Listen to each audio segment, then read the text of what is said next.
السلام عليكم ورحمة الله وبركاته على كل متابعيني ومتابعين قناة همة الأباني. هنبدأ يومنا النهاردة بالصلاة على الرسول.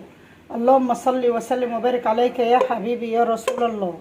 النهاردة تاني يوم العيد. هنعمل ايه؟ هنعمل فتة.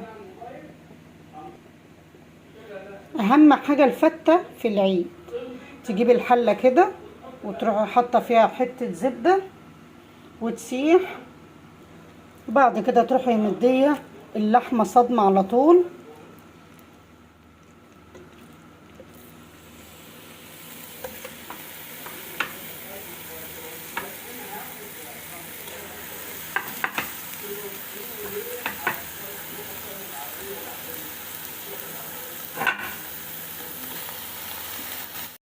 وبكده تشوحي اللحمة كويس،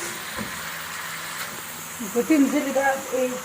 ورق لوري، واحدتين كده من ورق اللوري، كم واحدة من الحبهان،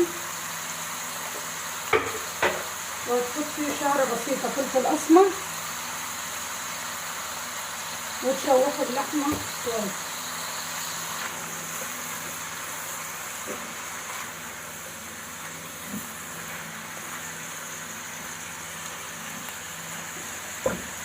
بعد كده تنزلي بقى بالميه المغليه على طول، لازم تكون ميه مغليه.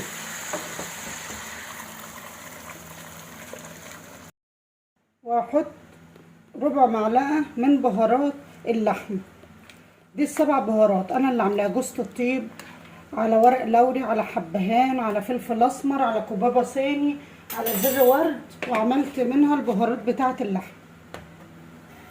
بعد كده هنعمل الرز مع بعض. تجيب الحله وتحط فيها حب من الزيت، ربع كوبايه كده من الزيت، كم مكعب من الزبده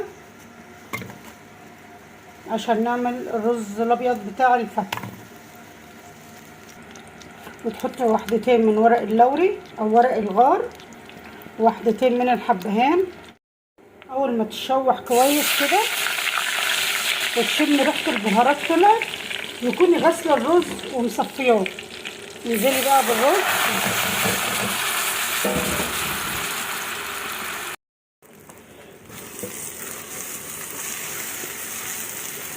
لما الرز يتشوح كويس كده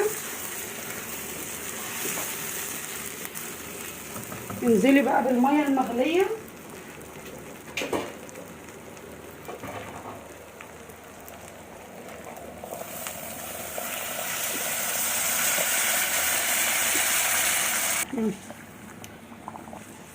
يا دوبك الميه تغطي الرز بعقله كده. وبعد كده حطي معلقه من الخل، بيخليلك الرز ابيض خالص. معلقه واحده من الخل، واحط بقى معلقه من الملح الابيض،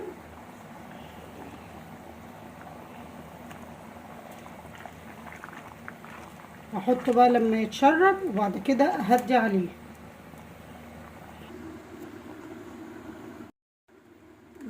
كده هنعمل التقليه مع بعض.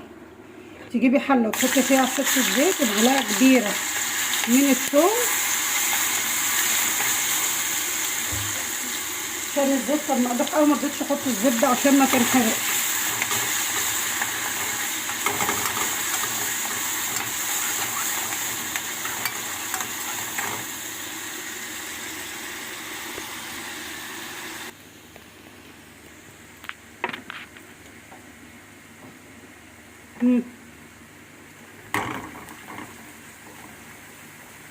بعد ما التقليه تصفر معاكي انزلي بحبه حلوين كده من الخل الاول،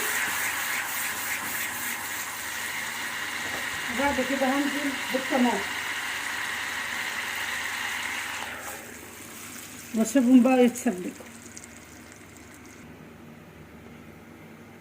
وكده بعد ما اللحمه غليت تحاولي تشيلي الزفره اللي على الوش دي، وبعد كده قطعي طماطمايه وبصلايه وانزلي على اللحمه كده، وسيبيها اما تقلب معاكي تستوي على نار هاديه. بعد كده هنحمص العيش مع بعض. تجيبي العيش وتروحي مقصقصاه كده بقى بالمقص الاول، حسب الحجم اللي انت بتحبيه.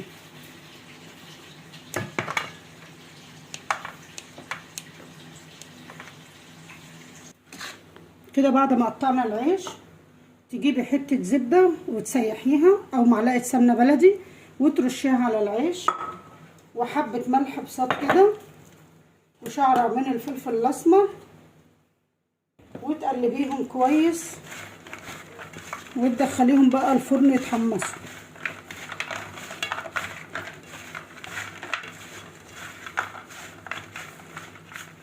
هدخلهم بقى الفرن يتحمصوا وارجع لكم تاني. هنعمل الدقه بتاعت الفته مع بعض. تحط حته من الزبده، معلقه كبيره من الثوم المهروس.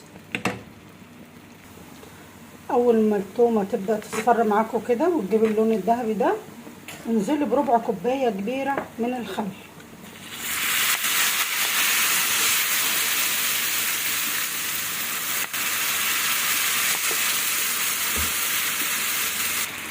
اول ما تاخد معاكي غلوه كده مع الخل اطفي عليه. وبكده بعد ما حمصت العيش في الفرن اهو، تنزلي بقى بنص الدقه دي على العيش كده وتقلبيها وتخلي الجزء التاني تقلبيها كويس مع الدقه كده عشان العيش يتشرب منها. كده اللحمه استوت اهي. اجيب حبه من التقليه اللي انا سبكتها واحطها عليهم كده عشان اشوحها في حته زبده، وتقلبيهم كويس. وبعد كده نبدا نحمر اللحمه.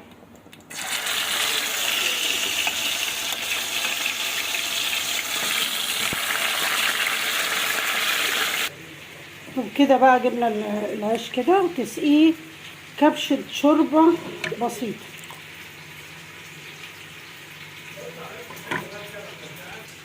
وبكده بقى هننزل بالرز.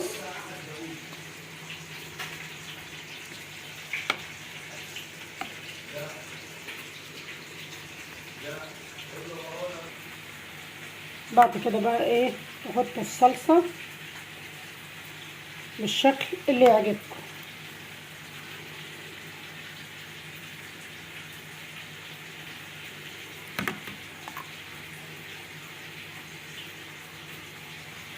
واحط حبه من التقليه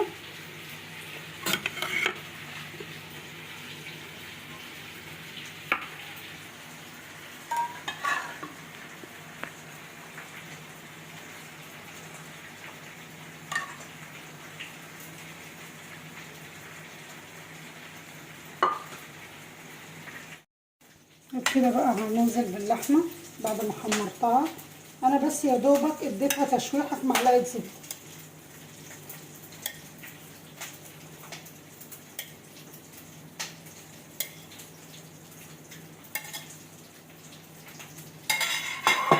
كده احلى صينيه فته للعيد. وبكده اهو اعملوا بالطريقه دي هتعجبكم. كومنت حلو منكم كده، والسلام عليكم ورحمه الله وبركاته.